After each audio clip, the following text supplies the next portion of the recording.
Hi there, I'm Marley. This is Marley's Virtual Fitba Roundup, and for the second week running we have 18 goals to get through. The SPFL Goals Fest will not be stopped, at least for another week. Then it will actually probably stop for the summer. But anyway, with lots of goals comes lots of goal scorers. That actually sounded a lot better in my head. I guess I will be looking at some of the weekend's goal scorer stats on Football Manager. But on FIFA we begin with the Dundee derby, which happened a week ago at this point. Dundee knew a win would finally relegate their rivals, but it was Dundee United who scored first through a ferry in the 54th minute. Gadzalov, I hope I've said that right, equalised for Dundee with a header which certainly did not look like this in the 77th minute, and if Dundee United fans could have wrote the worst way in which they could have been relegated, it would probably be from conceding a last minute winner to their arch rivals, which is exactly what happened, funnily enough. Nah, you're right, still too soon. I have to say, it is a shame I may not be using my wonderful Dundee United badge much next season.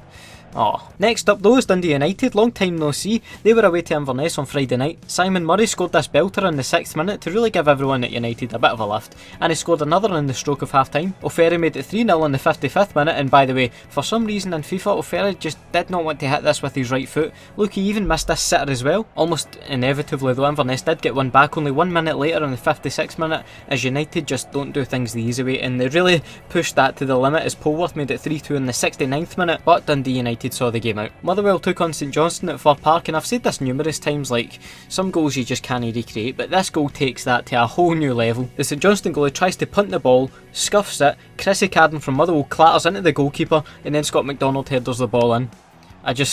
Oh, wow. Steve McLean scored a difficult to recreate but more orthodox goal to level things on the 34th minute, and Danny Swanson scored what was the final goal of the game on the 45th minute. Now on to Kilmarnock versus Partick Thistle, which was my crystal ball match of choice. Greg Kiltie and Chris Boyd scored to give Kilmarnock a predicted 2-0 win. Well, it turns out that badge was as good as it got for me and Kilmarnock, as Stephen Lawless added another nice goal to his collection on the 32nd minute, and Chris Doolan consigned Kilmarnock to the relegation playoffs when he scored in the 66th minute. Sorry Kilmarnock fans, I really feel like I jinxed that one for you. And finally over to Celtic versus Aberdeen, first versus second. A win would officially make Celtic league champions. Patrick Roberts doesn't seem to do scrappy goals, and he fired in this belter in the 7th minute to make it 1-0. He then made it 2-0 in the 20th minute with this tidy finish. Effie Ambrose came on at half time. Just saying. Celtic made it 3-0 with a goal from Michael Lustig, and Celtic looked to be cruising. Then Aberdeen made it 3-1 in the 57th minute through Niall McGinn, and 7 minutes later a classic Aberdeen headed goal, like the 395th headed goal in this series, made it 3-2. But the Hoops held on and secured their 5th league title in a row. The two matches that didn't make it into my roundup this week were a 1-1 draw between Hearts and Ross County, and a 1-0 win for Hamilton Accies away to Dundee.